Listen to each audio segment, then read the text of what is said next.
Assalamualaikum warahmatullahi wabarakatuh. Perkenalkan, saya Mutiara Nabila Nasution dengan NIM 19000167. Saya adalah mahasiswi dari Prodi Pendidikan Sosiologi kelas 3A, Fakultas Pendidikan Ilmu Pengetahuan Sosial, Universitas Pendidikan Indonesia. Di video kali ini, saya akan menjelaskan problematika pendidikan multikultural di Indonesia dan apa saja solusi yang bisa saya tawarkan untuk mengatasi problematika tersebut. Ini adalah tugas dari mata kuliah pendidikan multikultural dengan dosen pengampu adalah Bapak Profesor Dr. Haji Bunyamin Maftuh MPD MA dan Bapak Supriyono SPD MPD. Di video kali ini saya akan membahas 5 problematika pendidikan multikultural di Indonesia. Yang pertama adalah keragaman identitas budaya daerah. Yang kedua adalah pergeseran kekuasaan dari pusat ke daerah. Yang ketiga adalah kurang kokohnya rasa nasionalisme. Yang keempat adalah fanatisme yang sempit. Dan yang kelima adalah kesejahteraan ekonomi yang tidak merata di antara kelompok daerah. Yang pertama adalah keragaman identitas budaya daerah. Keragaman ini menjadi modal sekaligus potensi konflik. Keragaman budaya daerah memang memperkaya khasanah budaya dan menjadi modal yang berharga untuk membangun Indonesia yang multikultural. Namun, kondisi ini berpotensi memecah belah dan menjadi lahan subur bagi konflik dan kecemburuan sosial. Masalah ini muncul jika tidak ada komunikasi yang baik antar budaya daerah.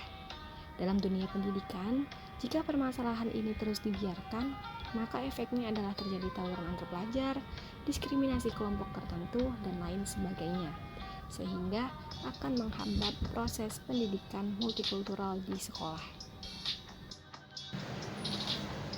Solusi yang dapat saya berikan adalah yang pertama, pemerintah harus mampu menggiring opini masyarakat agar menerima keragaman walaupun terdapat banyak perbedaan di dalamnya.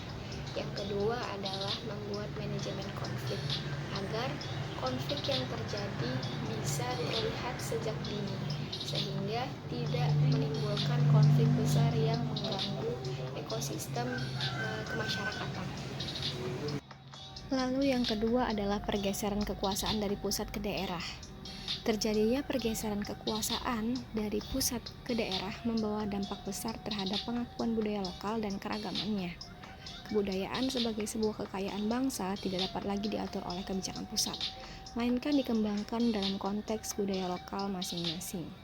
Efeknya dalam dunia pendidikan, ada beberapa daerah yang tidak memfokuskan pembangunan dalam dunia pendidikan, sehingga terjadi perbedaan kualitas SDM yang sangat mencolok.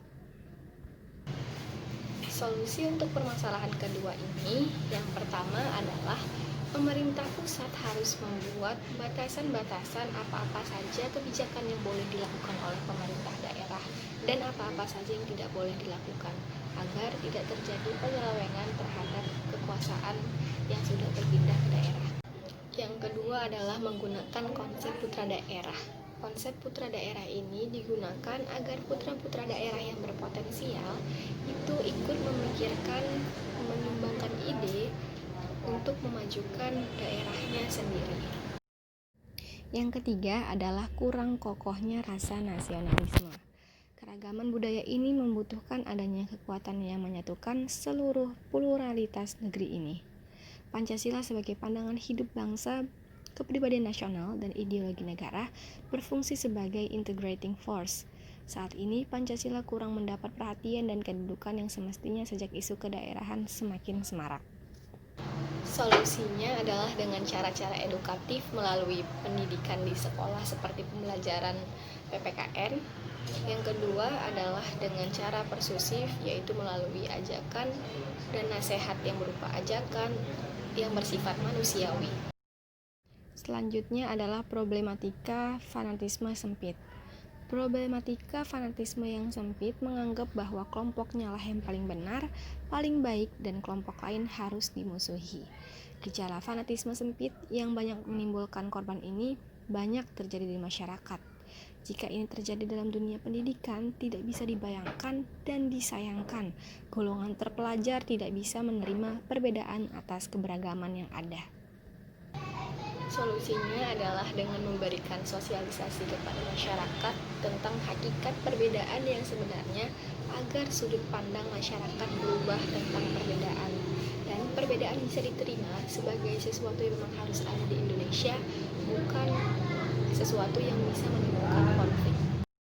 Yang kelima adalah kesejahteraan ekonomi yang tidak merata di antara kelompok budaya. Orang akan dengan mudah terintimidasi untuk melakukan tindakan yang anarkis ketika himpitan ekonomi mendera mereka. Mereka akan menumpahkan kekesalan mereka pada kelompok-kelompok mapan dan dianggap menikmati kekayaan yang dia tidak mampu meraihnya. Jadi, adanya tekanan ekonomi memaksa orang untuk bertindak destruktif. Ada 3 solusi yang saya tawarkan. Yang pertama adalah lebih memperbaiki dan memperhatikan daerah yang tingkat pendidikannya masih rendah. Yang kedua adalah menciptakan atau membuat pelatihan keterampilan kerja khusus yang sesuai dengan karakteristik daerah. Yang ketiga adalah menciptakan lapangan kerja sebanyak-banyaknya. Dengan ketiga solusi di atas, diharapkan mampu menanggulangi permasalahan pemerataan ekonomi daerah.